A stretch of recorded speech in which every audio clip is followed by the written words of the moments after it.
नमस्कार, आर्यन खबर पे आपका स्वागत है। मैं हूं दीपक प्रियदर्शी। राजनीति शॉर्ट टर्म प्रोसेस नहीं बल्कि लॉन्ग टर्म प्रोसेस होता है, यानी इसमें बेहद इंतजार के साथ लंबी रेस दौड़नी पड़ती है, तब जाकर कुछ हासिल होने की उम्मीद होती है।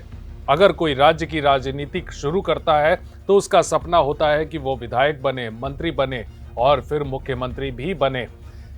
कई ऐसे नेता हैं, कई ऐसे इस समय बिहार की राजनीति में नेता हैं जिन्होंने राजनीति एक अलग लेवल से शुरू की, या फिर यूं कहें कि उनके पिता बहुत बड़े नेता थे और उसके बाद उनकी विरासत को संभालते हुए उन्होंने अपनी राजनीति शुरू की। कई ऐसे नाम हैं जिसमें एक नाम है चिराग पासवान का। जी हां, केंद्रीय मंत्री रहे स्वर्गीय रामविलास पासवान के बेटे चिराग पासवान का, जो इस समय नरेंद्र मोदी की सरकार में कैबिनेट मिनिस्टर हैं। लेकिन क्या कैबिनेट मिनिस्टर रहते हुए सारे सपने चिराग पासवान के पूरे हो गए? ऐसा लगता तो नहीं, क्योंकि चिराग पासवान क्या 2030 के बाद अपनी बिहार में अपनी राजनीतिक भविष्य को देख रहे हैं? क्या 2030 में चिराग पासवान सीएम फेस बनेंगे? क्योंकि ये एक बहुत बड़ा सवाल है, क्योंकि हाल के दिनों में जिस तरह से पॉलिटिकली एक्टिव चिराग पासवान हुए हैं और उन्होंने एक इंटरव्यू में भी कहा है कि 2030 के बाद वो बिहार की राजनीति में सक्रिय होंगे, तो क्या उनका सपना 2030 में बिहार के मुख्यमंत्री बनने का है? इसी पर आज है हमारी रिपोर्ट।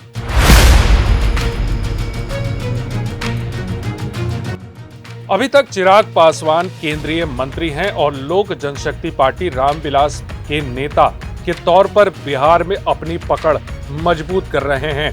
2024 के लोकसभा चुनाव में उनकी पार्टी ने 5 की 5 सीटें जीती, जो उनकी बढ़ती ताकत को दिखाता है। लेकिन हाल ही में एक निजी चैनल के इंटरव्यू में चिराग पासवान ने कुछ ऐसा कहा जिसके बाद अटकलें शुरू हो गई। उन्होंने कहा कि उनकी प्राथमिकता बिहार फर्स्ट, बिहारी फर्स्ट है और वो 2030 तक बिहार की सियासत में बड़ा रोल निभाना चाहते हैं। कुछ लोगों का मानना है कि ये इशारा है कि वो केंद्र की राजनीति छोड़कर बिहार में सीएम की कुर्सी के लिए तैयारी कर रहे हैं। लेकिन सवाल ये है कि क्या ये सिर्फ एक बयान है या फिर सचमुच उनका प्लान?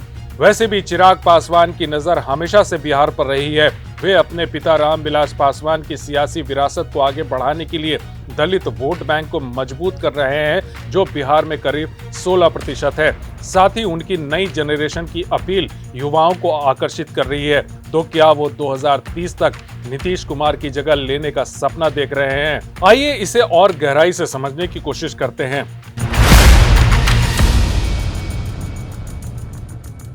नीतीश कुमार आज बिहार के सबसे बड़े नेता हैं। 2025 के विधानसभा चुनाव में एनडीए नीतीश कुमार के नेतृत्व में लड़ने जा रहा है। यह चिराग पासवान खुद कई बार कह चुके हैं।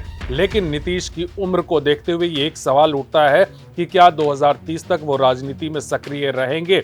अभी नीतीश 74 साल के हैं और 2030 तक आते आते वो 79-80 के हो जाएंगे। वहीं 2020 के चुनाव में नीतीश कुमार ने कहा था कि ये उनका आखिरी चुनाव है। हालांकि बाद में वो फिर सत्ता में आ गए। लेकिन नीतीश कुमार अगर 2030 तक रिटायर हो जाते हैं तो बिहार में एक बड़ा सियासी खालीपन आएगा। ऐसे में एनडीए को एक नया चेहरा चाहिए होगा। हालांकि बीजेपी के पास अपना सीएम फेस लाने का ऑप्शन है, लेकिन बिहार में उनकी पकड़ अभी नीतीश जितनी मजबूत नहीं है। ऐसे में चिराग पासवान एक मजबूत दावेदार बन सकते हैं। वो पहले ही पीएम मोदी के करीबी माने जाते हैं और एनडीए में उनकी पार्टी का रोल बढ़ रहा है। लेकिन क्या बीजेपी उन्हें सीएम फेस के तौर पर सपोर्ट करेगी? ये एक बहुत बड़ा सवाल है।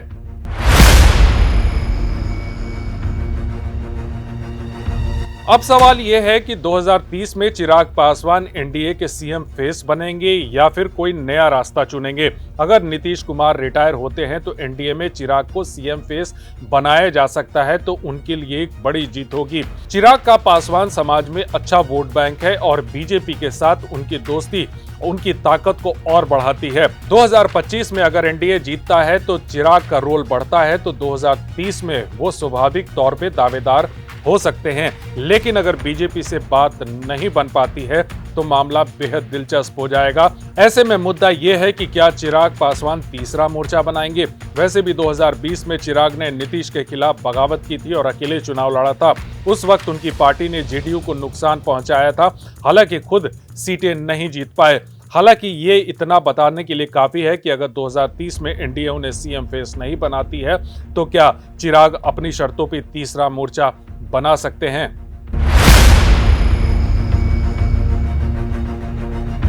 इस तरह चिराग पासवान ने अगर ऐलान किया है तो उनके पास कोई ना कोई प्लान जरूर होगा। वैसे चिराग पासवान 2030 से पहले 2025 के चुनाव की तैयारी में जुटे हैं।